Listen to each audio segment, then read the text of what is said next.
Si je vous dis Subaru, le premier modèle auquel vous allez penser, c'est forcément l'Impreza bleu, les strips dorés, les jantes dorées. Et bien là, c'est un tout autre modèle.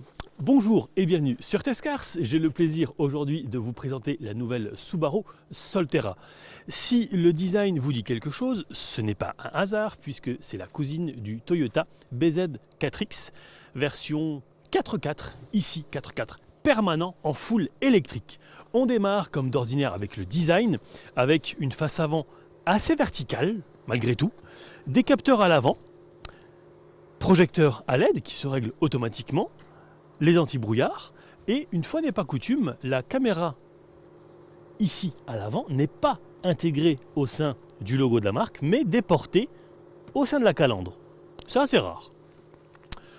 Ensuite, on continue avec une large partie ici de passage de roue qui va donc jusqu'à la calandre avant, jusqu'au pare-choc avant, pardon, en plastique, avec des buses de lave-glace.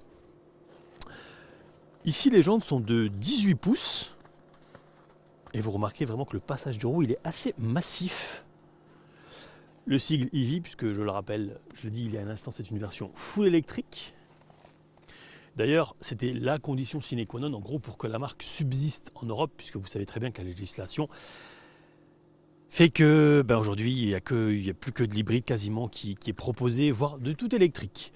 On poursuit avec d'imposants rétroviseurs rabattables électriquement et qui intègrent également une petite caméra pour une vision à 360 degrés.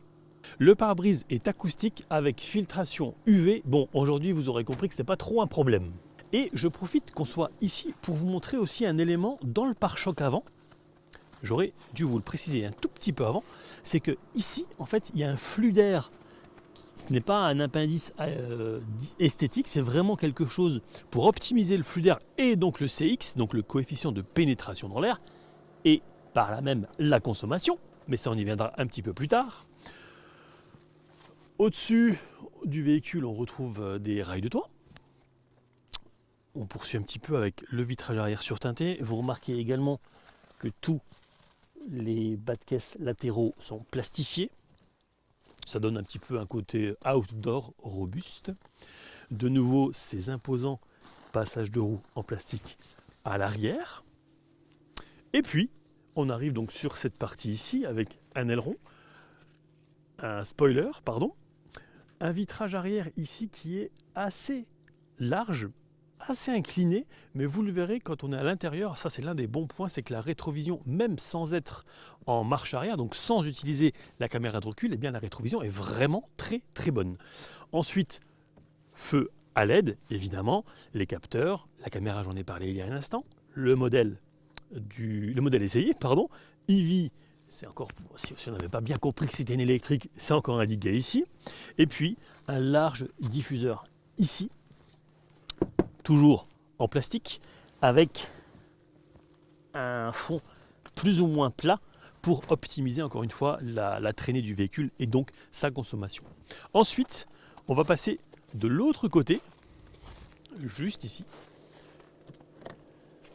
avec la trappe pour, par exemple, se recharger sur une borne publique ou chez soi, ou encore en utilisant le réseau Ionity.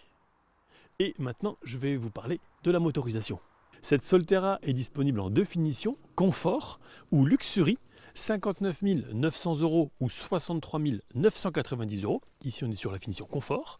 Il y a 6 couleurs, dont ce Arbor Mist Grey, facturé 650 €. Et 2 intérieurs sont possibles. Au niveau des dimensions, on est sur 4,69 m de long, 1,86 m de large et 1,65 m de haut. Quant au poids, on dépasse tout juste les 2 tonnes à vide. Les données d'homologation d'autonomie en WLTP sont de 465 km. La garde au sol est de 210 mm, l'empattement est de 2850 mm, l'angle d'attaque est de 17,7 degrés et l'angle de fuite est de 25,4 degrés. Le moteur développe 160 kW, soit 218 chevaux, donc en tout électrique. C'est une transmission 4x4 permanente avec plusieurs modes de conduite, éco, normal, Power et une régénération d'énergie sur plusieurs niveaux.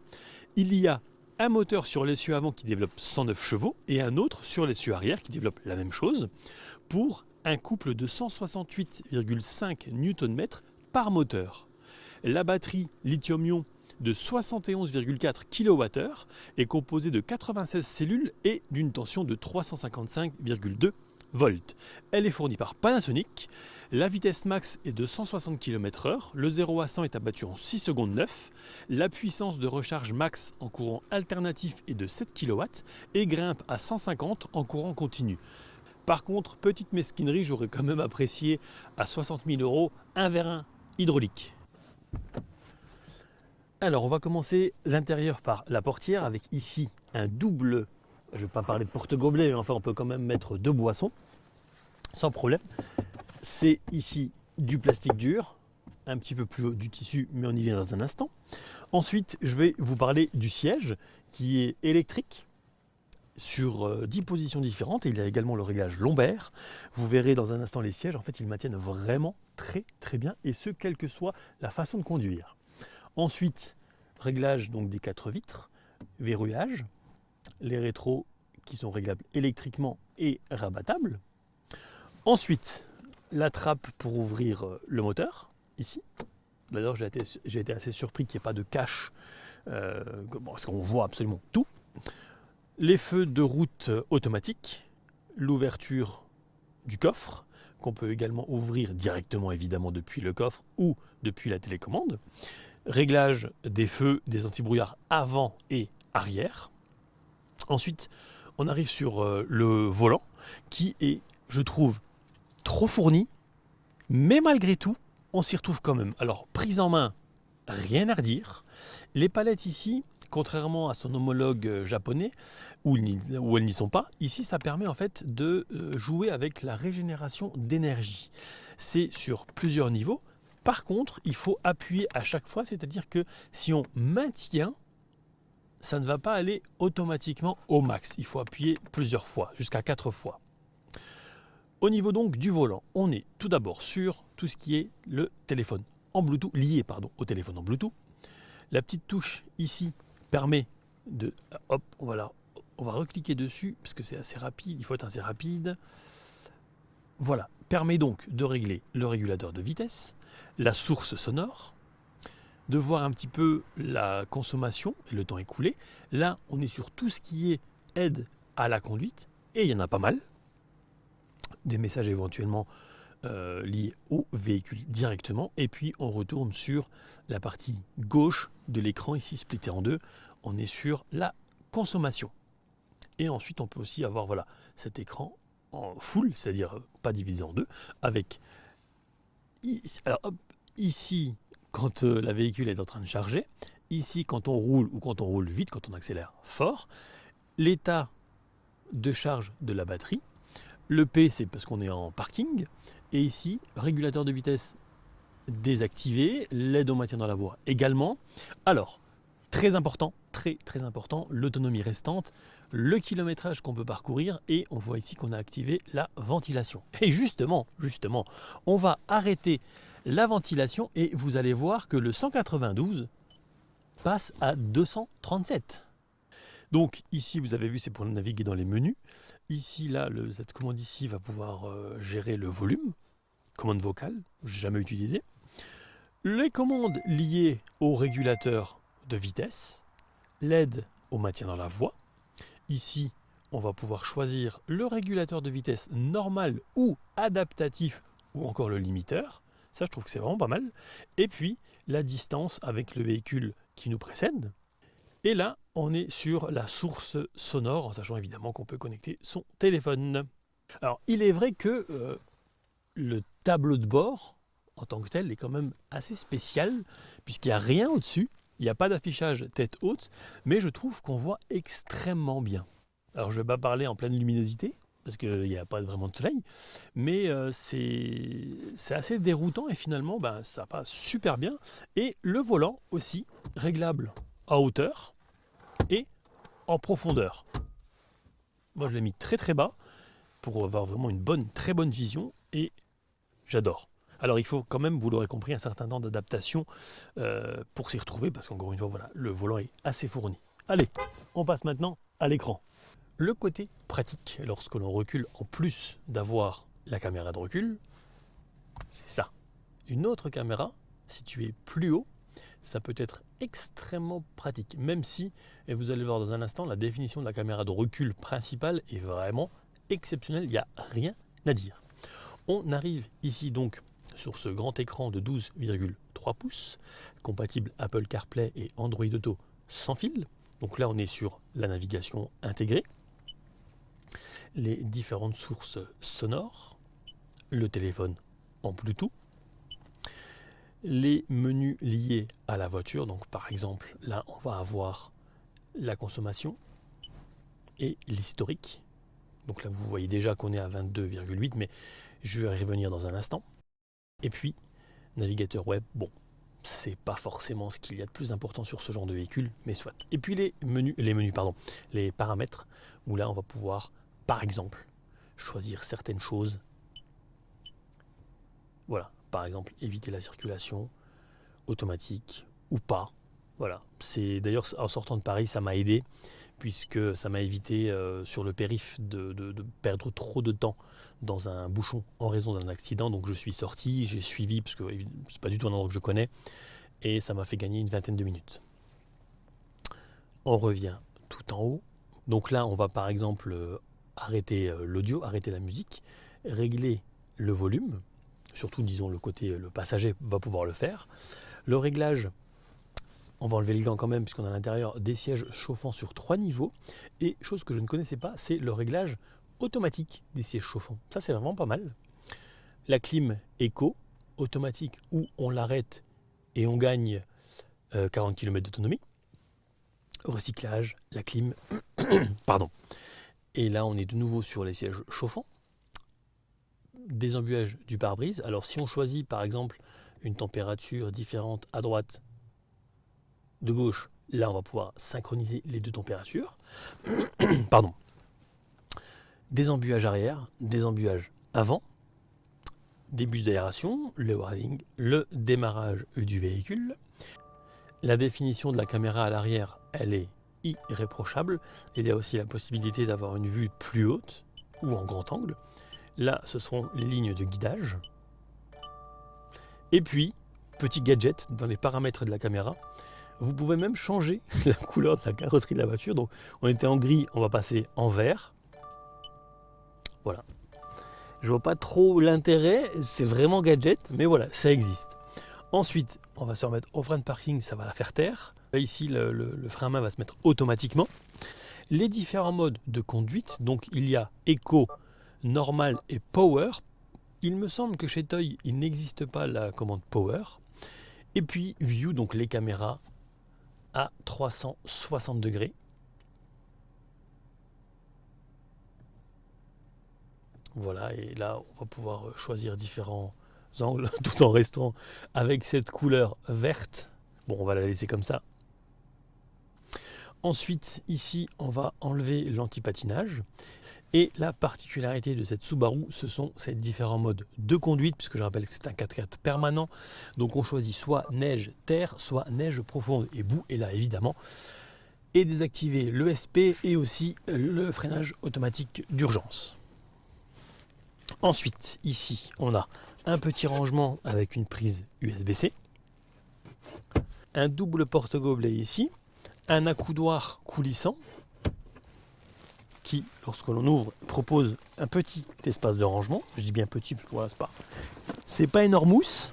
En dessous de la console flottante, il y a une prise USB-C pour le passager, une prise USB-C ici côté conducteur, et une prise allume-cigare, donc 12 volts. Et puis encore un petit rangement ici, par exemple pour des clés ou le téléphone.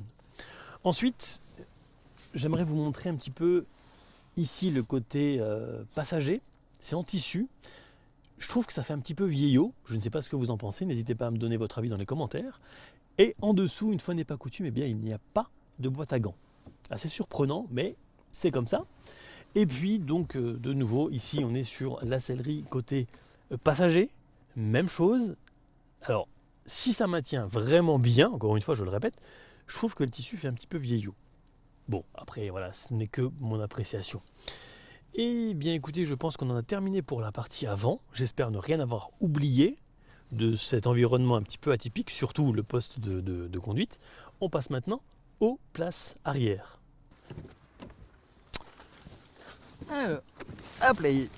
À l'arrière, vous le voyez, il y a énormément de place pour les jambes, poche aumônière ici. Je trouve que l'appui-tête, il n'est pas immense comparé aux derniers véhicules que j'ai pu essayer. Franchement, c'est pas mal. On peut même voir à travers un petit peu. Bon, évidemment, s'il y a quelqu'un devant, non. Ensuite, 2 prises USB-C à l'arrière. Petite ventilation ici. Ce que j'adore, c'est que le plancher, il est quasiment, allez, à quelques millimètres près, plat. Ça, c'est vraiment chouette, surtout s'il y a une 3e personne au milieu. Au sein des portières, vous le voyez, il y a encore la possibilité de mettre 2 boissons, par exemple. Lumière de plafonnier. Ensuite, on arrive ici sur un double porte-gobelet et un petit rangement pour peut-être mettre un paquet de mouchoirs, voire peut-être même un téléphone. Le dossier de cette banquette, il est inclinable. Alors comment ça fonctionne? Je ne sais pas, donc je vais découvrir en même temps que vous. On va essayer de faire ça, de voir s'il n'y a pas plusieurs crans d'arrêt. Alors, hop, ici, effectivement. Par exemple, là, je ne sais pas si vous le verrez, mais il y a un petit décrochage. Donc en fait, on va faire ça comme ça. Voilà. Ici, tout est au même niveau. Là, non. Donc il y a un seul niveau, il y a un seul niveau de différent. Et je vous propose maintenant qu'on passe au volume du coffre. Ici, on est sur un Vélum, un store occultant. Alors, on va mettre le sac du matériel derrière, voilà. Alors, ici, donc déjà, il y a le câble pour les bornes de recharge, première chose. En dessous, vous avez le câble pour chez soi, donc le câble à domicile, le câble domestique. Alors, le volume de chargement, ici, il est compris entre 400, à peu près 400 et 450 litres, en fonction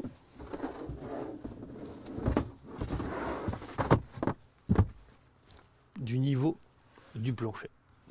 Et je vous ai dit il y a un instant que la banquette était rabattable. Alors c'est effectivement le cas, hein. Voilà. Je vais rabattre également l'autre côté dans un instant.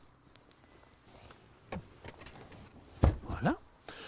C'est pas complètement plat. Je vais enlever le Vélum pour que vous puissiez avoir vraiment une idée plus concrète. Voilà. Alors, je ne sais pas si Toyota cache le volume de chargement total, mais en tout cas, il m'a été absolument impossible de le trouver. Alors, si vous l'avez, n'hésitez pas, les commentaires sont là pour ça.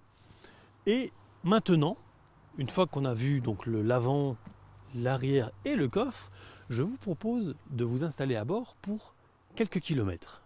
Parmi les ADAS, donc les aides à la conduite, il y a le X-Mode qui est un contrôle de motricité renforcée, l'alerte d'angle mort, l'avertisseur de trafic transversal arrière. Ça, c'est très pratique sur un parking, notamment si vous êtes garé entre plusieurs voitures la nuit ou le soir et qu'il y a des caddies qui déboulent, l'assistance de sortie du véhicule, la vision à 360 degrés grâce aux 4 voire 5 caméras, le système de freinage automatique d'urgence, la surveillance de l'attention du conducteur, le régulateur de vitesse adaptatif. D'ailleurs, celui-ci dispose d'un arrêt progressif si on ne touche pas le volant pendant un certain temps, l'aide au maintien dans la voie et enfin la reconnaissance des panneaux, mais qui est, je trouve, perfectible. Alors, quoi penser de cette nouvelle Subaru Solterra? Alors, tout d'abord, quand on est au volant, on est bien maintenu. Il y a une très très bonne vision panoramique, notamment à l'arrière, je le répète. Ensuite, au niveau de l'habitacle, c'est assez, je ne veux pas dire déroutant, mais disons que ça change un petit peu de ce qu'on a l'habitude de voir dans l'industrie automobile. La partie passager, je la trouve un petit peu vieillotte, et je l'ai déjà dit aussi. Ensuite, au niveau de la consommation réelle. Alors, je vais vous donner un exemple très concret.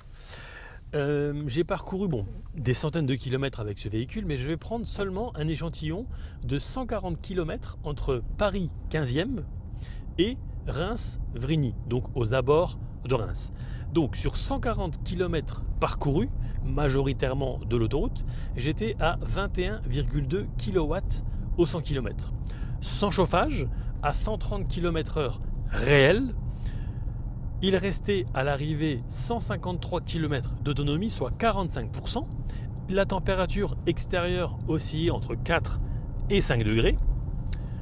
Donc, et c'est pas une surprise, les voitures électriques n'aiment pas vraiment les conditions hivernales. Et qui plus est, encore moins à 130 km/h sur autoroute, puisque la vitesse, on va dire, conseillée sur ce genre de véhicule, c'est plutôt 110. Ensuite, au niveau du confort, outre le fait qu'on soit vraiment bien maintenu, le véhicule offre un silence de fonctionnement vraiment agréable. Ici, on évolue sur une chaussée, somme toute, de bonne qualité, voire de très bonne qualité. Néanmoins, sur chaussée dégradée, eh bien, les suspensions, je les ai trouvées un petit peu trop fermes. D'ailleurs, le tarage des suspensions est plus ferme que chez Toyota. Donc je dirais, en point positif, en outre, donc le confort, les performances. A contrario, ce que j'ai pas beaucoup aimé, c'est le prix. On est quand même à 60 000 €. Les plastiques durs au sein de l'habitacle. La consommation, mais encore une fois, on est en hiver. Bon, après, évidemment, les clients ne vont pas rouler qu'en été. Hein. Il faut quand même être cohérent. La vitesse de charge qui est plafonnée à 7 kWh seulement. Si vous avez des questions, n'hésitez pas. Les commentaires sont là pour ça. Et j'espère que cet essai vous a plu. Si c'est le cas, n'hésitez pas à vous abonner. Ça m'aide vraiment à partager et à le liker. Pour cet essai, justement, je tiens à remercier chaleureusement Romain de Rive 54 pour le tournage. Sans oublier Christophe d'Ivipark et bien entendu Caroline de Subaru France pour la mise à disposition du véhicule. Et quant à moi, je vous dis à très vite pour de prochaines aventures automobiles. Ciao!